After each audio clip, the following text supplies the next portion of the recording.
Radio. Albania Radio. Mirë mbrëma miq, jeni në valët e Top Albania Radios, në shoqërinë e Vitality Vibes, një emision I cili I kushtohet shëndetit.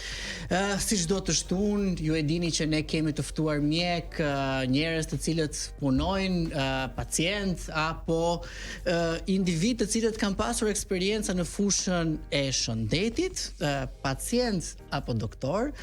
Të gjithë mund t'i dëgjoni në Vitality Vibes, një emision I cili transmetohet çdo të shtunë në orën 19 deri në orën 20. Për gjithë ju që keni humbur episodin e radhës, mund ta ndiqni atë në kanalin zyrtar të YouTube Top Albania Radio nën titullin Vitality Vibes dhe për të rejat apo informacionet të cilat dalin nga emisioni në faqen zyrtare të topalbaniaradio.com të gjitha ato informacionet mbi shëndetin. Mirë, sot do të flasim për fizioterapin.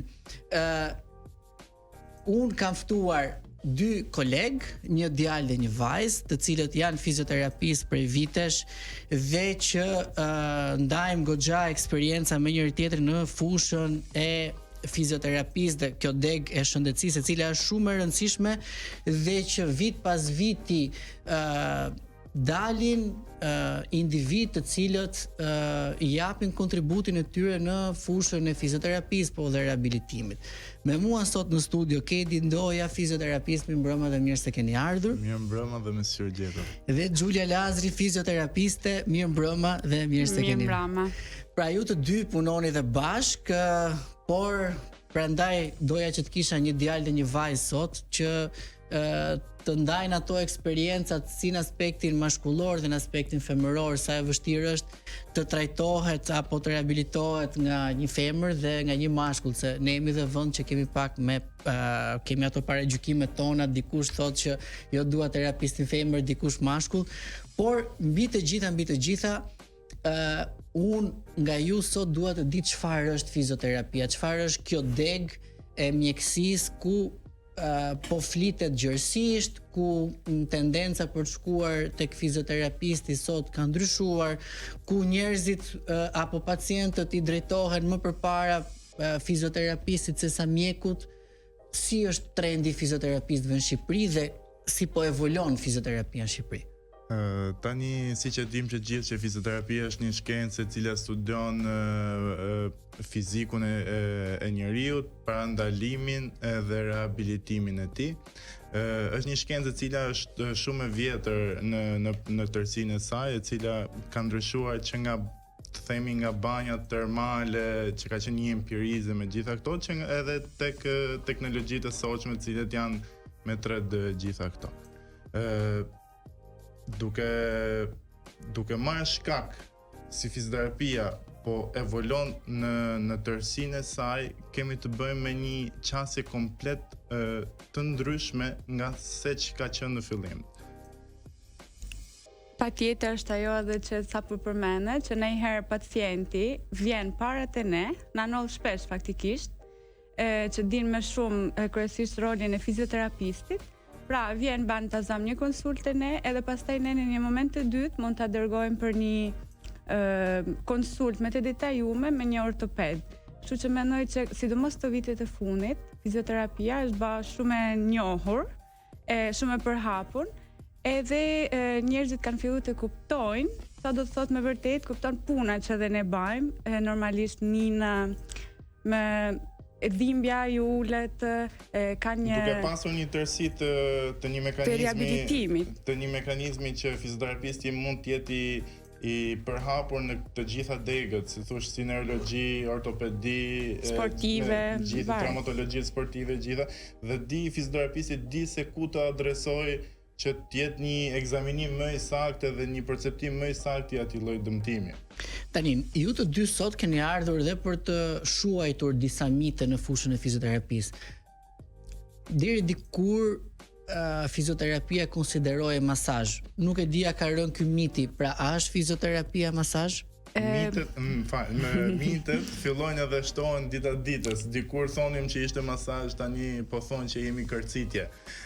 Po, a është realisht masazh apo jo? Absolutisht se përkufizohet, se se përkufizohet. Absolutisht, po thjesht është ajo, çfarë profesioni ke fizioterapistë? Uam ka pak këtu, se kam pak dhimbje këtu te pjesa e qafës, edhe kanë më shumë idenë e një masazhi. Por që realisht është komplet, domethënë pastaj kur vinë edhe bajnë tamam fizioterapi, thojnë kjo çen ka tamam fizioterapi. A është i përfshirë masazhi në fizioterapi? Patjetër që po. Por që të jetë faktori kryesor, nuk është faktori kryesor masazhi në fizioterapi. Fizioterapia ka disa lloj ndërthurjesh që bashk normalisht ka dhe pjesën e masazheve, por në gjëja kryesore është ama jo masazhet e relaksit. Absolutisht jo, me shumë masazhe për muskolare, masazhe tamam që janë pjesë e riabilitimit. Ndër gjykimin tuaj, fizioterapia është një deg që shëron? Pra, a shëron realisht fizioterapia? Patjetër. Ç'a shëron? Përveç se mund të jetë për shembull një lloj patologjie që pacienti mund të ketë, ndonjëherë është edhe një lloj, mund të themi, relaksim, ose më saktë vjen ta zam një pacient me një dhimbje qafe, ose thot kam kohë që më dhem koka, nuk shoh dot, më errësohen sytë e tjera, mas një cikli fizioterapeutik. Përveç kësaj thot më duket sikur më ke hequr komplet edhe atë le të themi bllokimin që ndoshta mund të kisha nga ana e shikimit, nga tensionet muskolare, kështu që patjetër që është shëruese. Jo në anë vetëm të një masazhi normalisht, me që po flisim për pjesën e masazhit, po janë pastaj normal edhe aparatura që kanë hyrë kohët e fundit që ndihmojnë në procesin e riabilitimit. Ta themi në zhargonin e përditshëm vegla bë punin zoti lavdrohet. Kështu që pa patur anën e teknologjisë ne si fizioterapist, duhet ta ndërthurim edhe pjesën manuale, por që është. Jo, unë kam pyetjen pak më konkrete. Pra, ju keni një ind të dëmtuar, pra dëmtohet një muskul, dhe ndërkohë ju aplikoni një seancë, 2, 5, 10, 15 seanca fizioterapie, dhe unë dua që të informoj gjithë dëgjuesit që në momentet që ju aplikoni një teknikë të caktuar, një protokoll të caktuar, një proces të caktuar, qoftë me masazhe, qoftë me duar, qoftë me pajisje, nuk e di, gjitha këto teknikat që përdoren në fizioterapi, ju a shikoni realisht një shërim të një zone e cila është dëmtuar në fizikun e një pacienti? Ja, po marrim shembull me që jemi edhe pjesë të botës sportit ose fizioterapist në botën e sportit. Kemi një tërheqje muskulare, po e themi, është x milimetra me x milimetra, momentin që paraqitet dëmtimi ti do e trajtosh edhe normalisht që ajo shkon në përmirësim, domethënë në mbyllje të gjithë dëmtimit. Si shëron? Si shërohet? Domethënë çfarë ndodh? Çfarë bëni ju që ne ndjekim gjithë metodat, ne ndjekim gjithë metodat tona fizioterapeutike, të cilat tani nuk do t'i themi, kështu që janë gjithë secili fizioterapist ka teknikat e tij fizioterapeutike. Nga momenti që ne marrim një pacient që ka një dëmtim të një tërheqje, se po i them edhe një herë nga fillimi, të një tërheqje muskulare, varet nga grada e dëmtimit. Fillon nga java e parë, javën e dytë dhe javën e tretë, që po themi që është një grad minimale, grada e parë e dëmtimi. Muskuli tentohet që të rigjenerojnë të gjithë indet e buta dhe të nxitet qarkullimi i gjakut, e cila që ajo zona dëmtuar të rikuperohet dhe një herë nga fillimi, që të jetë prapë ashtu siç ishte më përpara. Okej. Mirë. Ikim në publicitet, rikthehemi pas pak. Qëndroni në shoqërinë e Vitality Vibes. Rikthehemi në shoqërinë e Vitality Vibes në valët e Top Albania Radios. Për gjithë ju që keni ardhur tani, ju rikujtoj që Vitality Vibes është një emision i cili kushtohet shëndetit. Nga ana tjetër e xhamit, DJ Klo dhe Alisi, të cilët nuk mungojnë çdo të shtunë, me mua Kedi dhe Giulia, fizioterapist, të cilët kanë ardhur sot në Vitality Vibes për të na treguar të rejat e fizioterapisë, arsyet pse duhet shkojmë te fizioterapisti dhe a shëron fizioterapia. Për të ndalur pak tek inteligjenca artificiale, sot shikoj që gjithmonë e më shumë flitet për përdorimin e pajisjeve të reja, për integrimin e teknologjisë në fushën e mjekësisë. Sa e prekur është fizioterapia nga pajisjet apo sa integruar është edhe me pajisjet e teknologjisë së fundit dhe nga inteligjenca artificiale, apo jemi akoma tek dora? Unë mendoj që patjetër që është e prekur nga inteligjenca artificiale dhe pjesa e fizioterapisë, ndihmon absolutisht në përmirësimin ose deri diku ndihmon atë pjesën e shërimit, por mendoj që siç mund të jetë ajo pjesa se si e nin dora një fizioterapisti ku mund të jetë problemi ose se si mund ta ndjej më saktë më mirë problemin, nuk besoj se pjesën e fizioterapisë mund ta zëvendësoj aparaturat ose inteligjenca artificiale. Çfarë ndjen një fizioterapist tek duart? Shumë. Shumë patjetër, po çfarë? Do të thënë kur ju vendosni duart tek një pacient, momentin që se kemi do më vendosësh duart te qafa, ja për shembull kam Kloin që i dhem qafa. Ti vendos duart për ta trajtuar, çfarë do ndihet ti për shembull ose në pjesë muskulare është patjetër për shembull që është pjesët e trigger pointeve, të pjesa e qafës, më që i ke Kloin që i dhën qafa.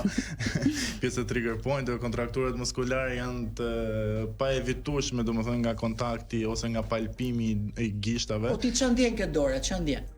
Janë disa trigger pointe që quajmë ne ose disa pika të dhimbshme, të cilat momentin që ne nga duar që i prekim janë disa si kodra i themi në zhargon, kodra që kur i prekim domethënë dora jon fillon dhe i ndjen gjatë gjithë kohës. Plus prandaj them patjetër që pjesa aparaturave normalisht është një terapi e kombinuar aparaturat, por pastaj është edhe pjesa kupton që terapisti duhet të punoj vetë ketë kontakt me trupin e pacientit. Po e shton gjithë gamën e tyre të aparaturave si lazer, ultratingu, tekar terapia, si krio, si ultratingu, por që pjesa manualitetit, mobilizimit e gjitha këto nuk arrihen dot aq mirë ose aq ndjeshmëri sa ka terapisti për ta bërë. Për shembull, vjen shpesh një pacienta që kanë një problematik të zamë të supit, edhe thonë po, kam bërë aparatura, më kanë lanë 30 minuta në elektroda, edhe pastaj thjesht më kanë thënë bëj një 2-3 ushtrime, kështu që praktikisht atë kohë një vendosin një TENS, një elektrostimulator, e lejnë aty kur ajo mund të ketë një borsit që nuk iken thjesht me një elektrostimulator. Patjetër që pastaj është një terapi e kombinuar, terapisti duhet të ndjej fiks ku është problemi, t'i bëjë ca teste, nuk mjaftojnë domethënë thjesht ato aparaturat, edhe u zgjill domethënë si problem. Po aparaturat që ju përdorni, çfarë funksionesh kanë?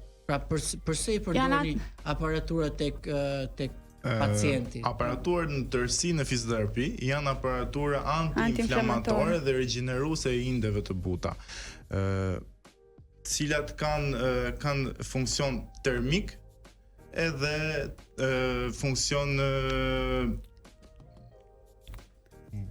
le të themi për shembull për tekarin që mund të ketë atë termia ose diatermia. Jo, specifikisht, po domethënë çfarë bëjnë këtu? Është një rigjenerim, të rigjeneron pjesën e indit që ti për shembull shkon edhe trajton me valë elektromagnetike.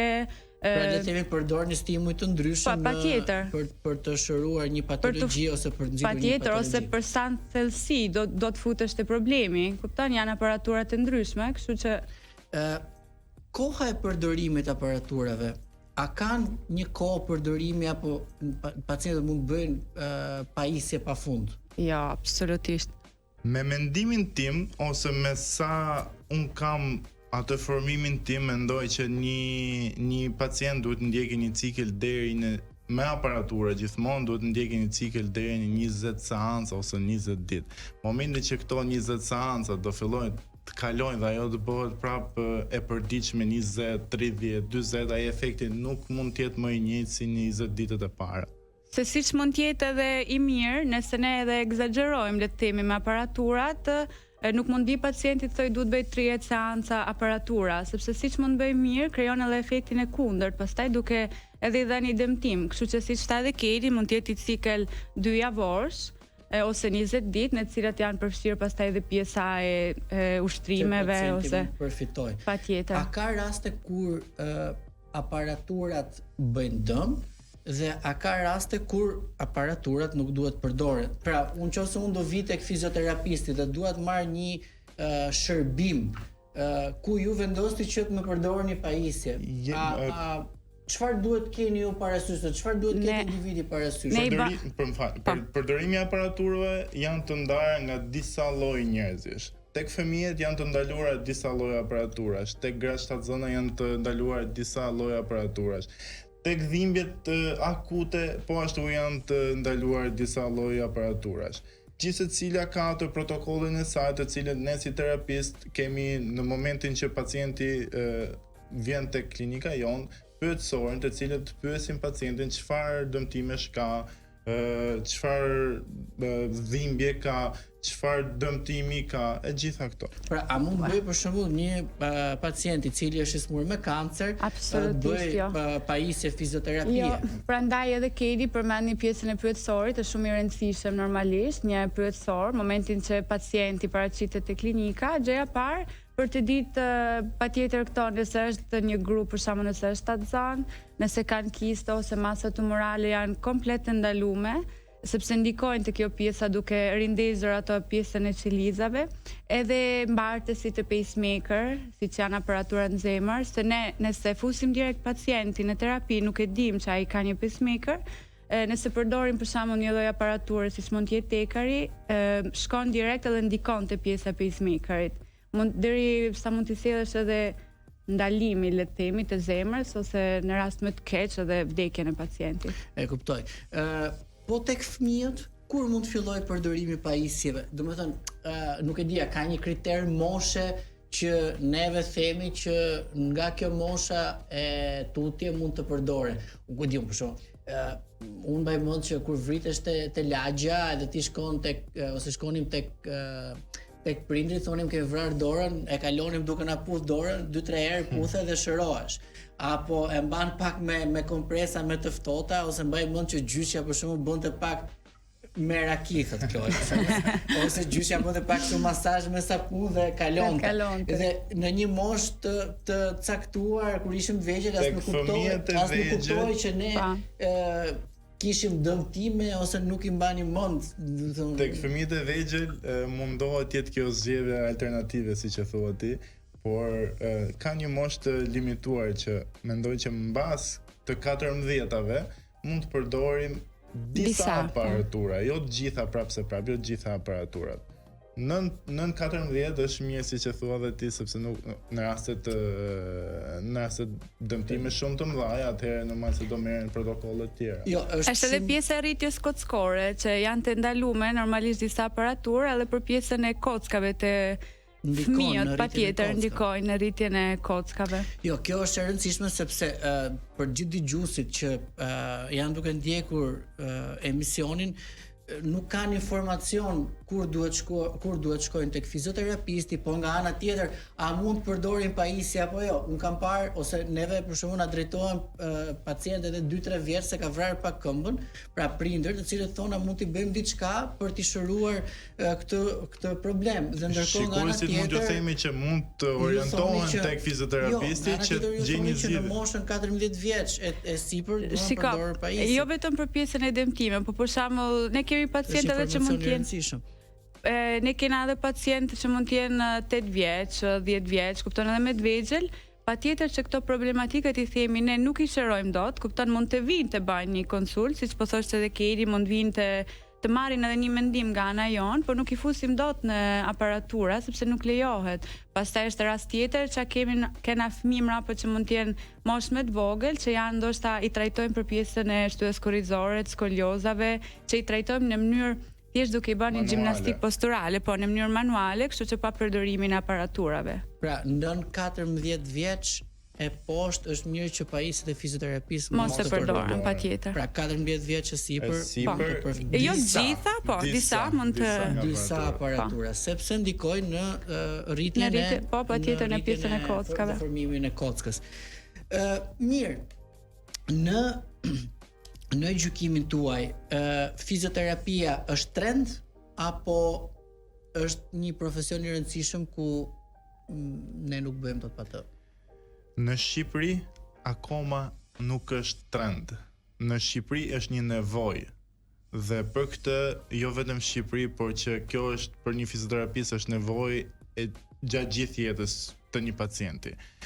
Që do thotë, nuk kemi arritur ne akoma në atë lloj standardi që të vi një person edhe të thojë që më dhem qafa një çike dhe do filloj të bëj një 10 seanca ose një javë seanca sepse e kam të nevojshme.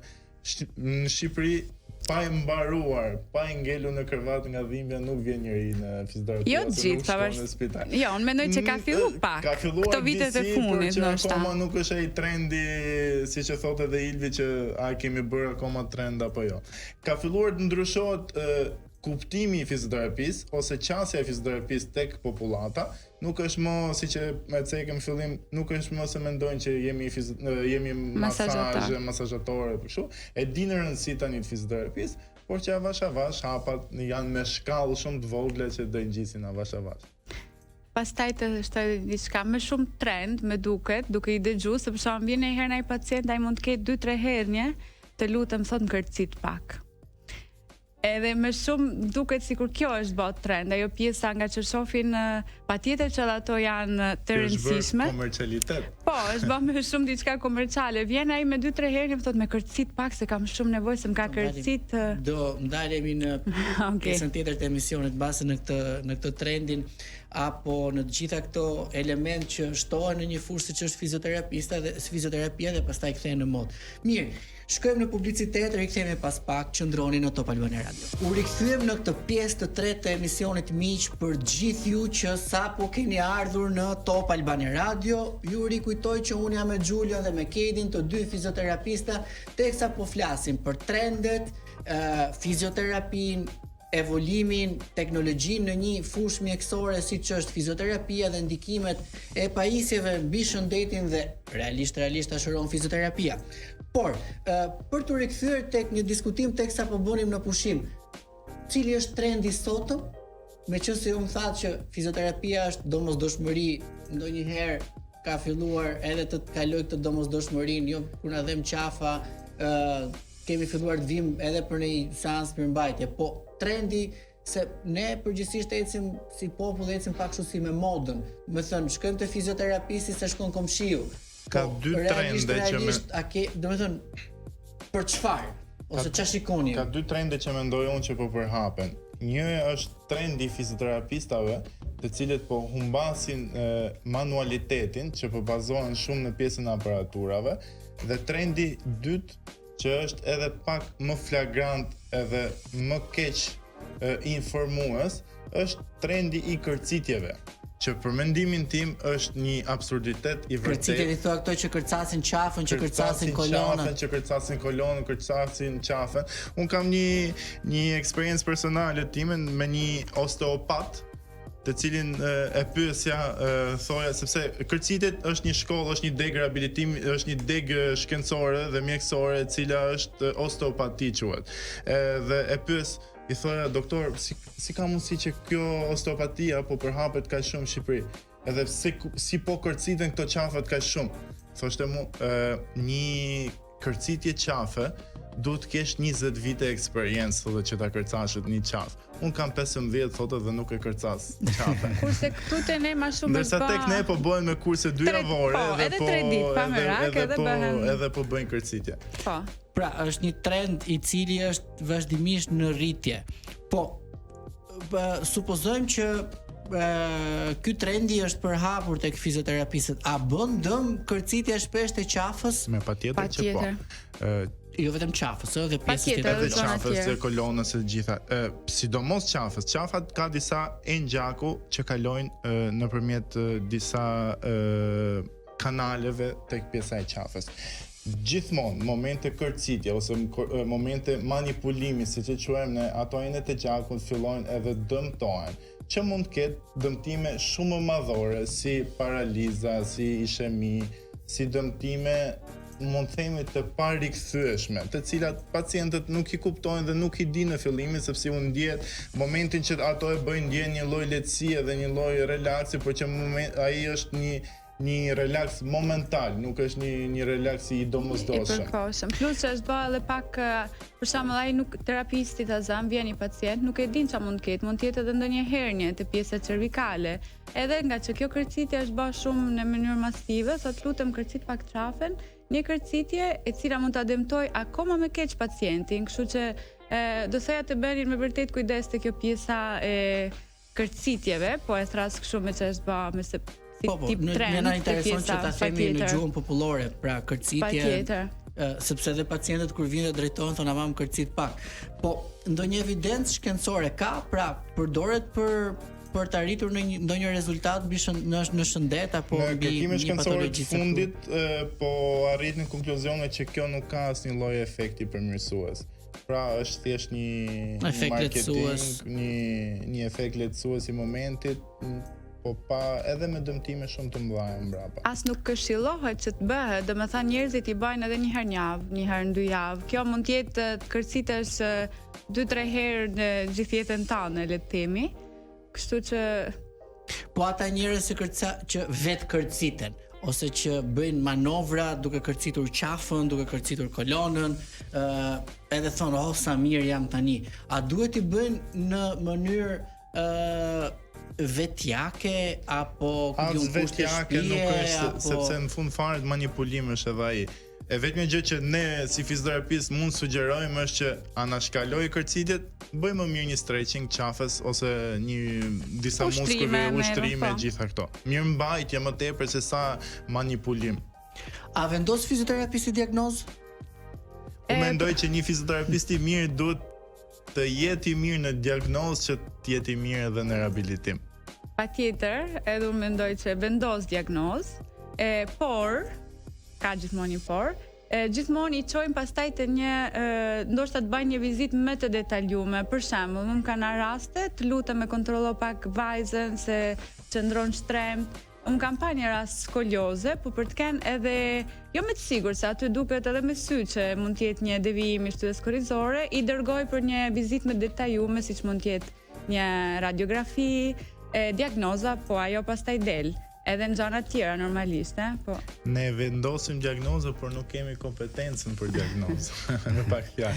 Mirë, patjetër që vendosja një diagnoze në nga një individ apo le të themi një personel mjekësor, siç është fizioterapisti, patjetër mjeku ka detyrën e vet, fizioterapisti ka të tjerën, por është një ekip normalisht. Është një ekip, nëse ju mund vendosni një diagnozë, ku diun ka një dëmtim muskular, ka një dëmtim të një ligamenti, ashtu sikurse mund të ketë një skoliozë apo një bursit, pra praktikisht nuk ju bën të diferencuar nga një ortoped i cili apo nga një mjek tjetër reumatolog i cili përdor të njëjtat teste apo të njëjtat aftësi njohurish për të vendosur një diagnozë.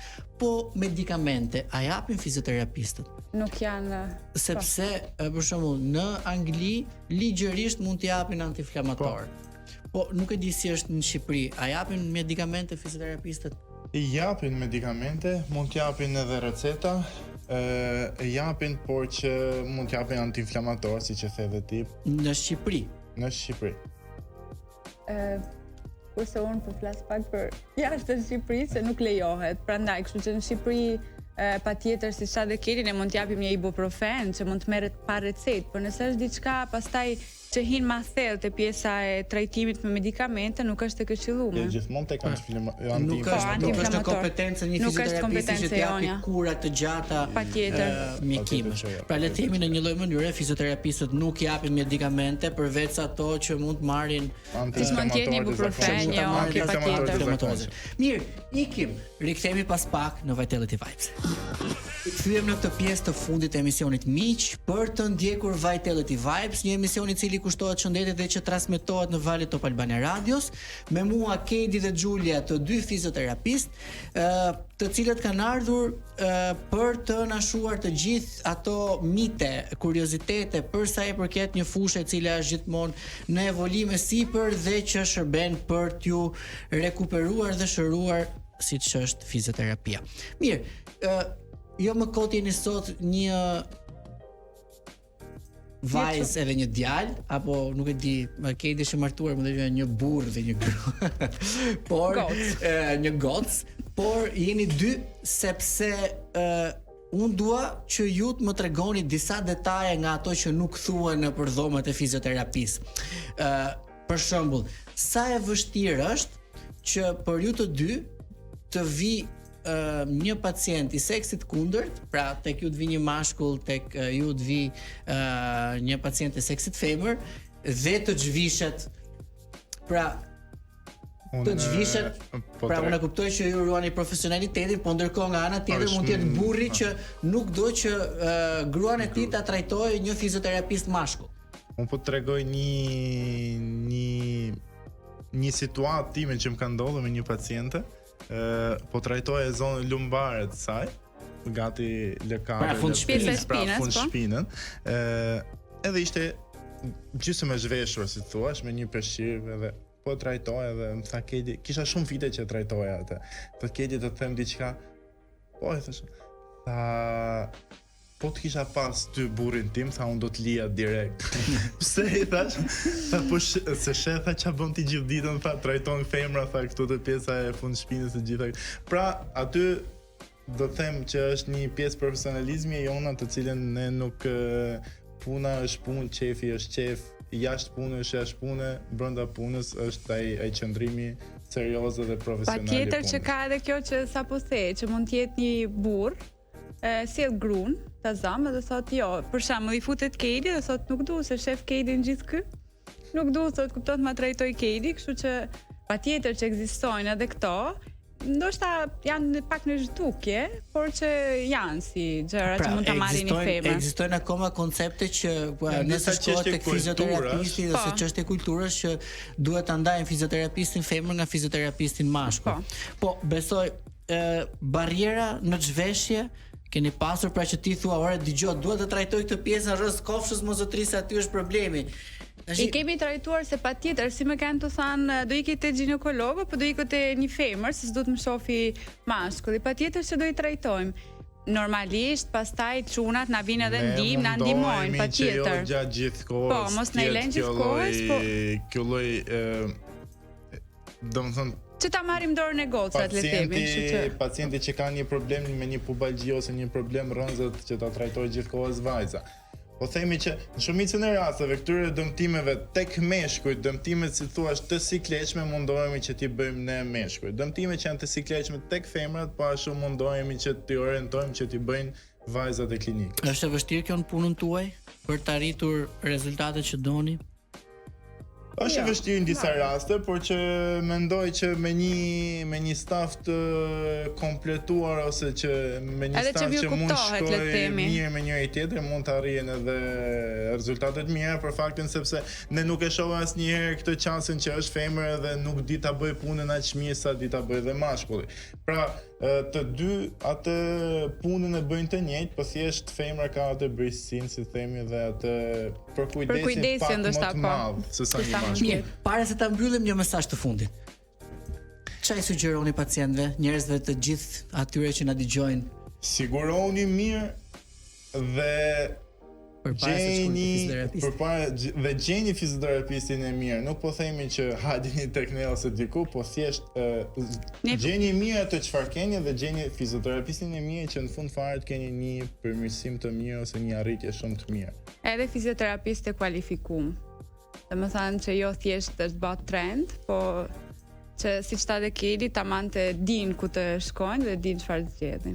Mirë, emisioni ton për sot i erdhi fundi, kështu që unë ju falenderoj që ishit pjesë e Vitality Vibes dhe që ndat me ne dhe me gjithë dëgjuesit e Top Albania Radios disa informacione në fushën e fizioterapisë.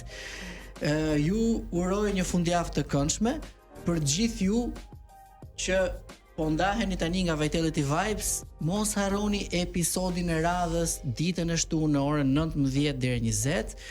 Një fundjavë të këndshme, uroj që nesër t'ju dali dielli dhe të gëzoni fundjavën.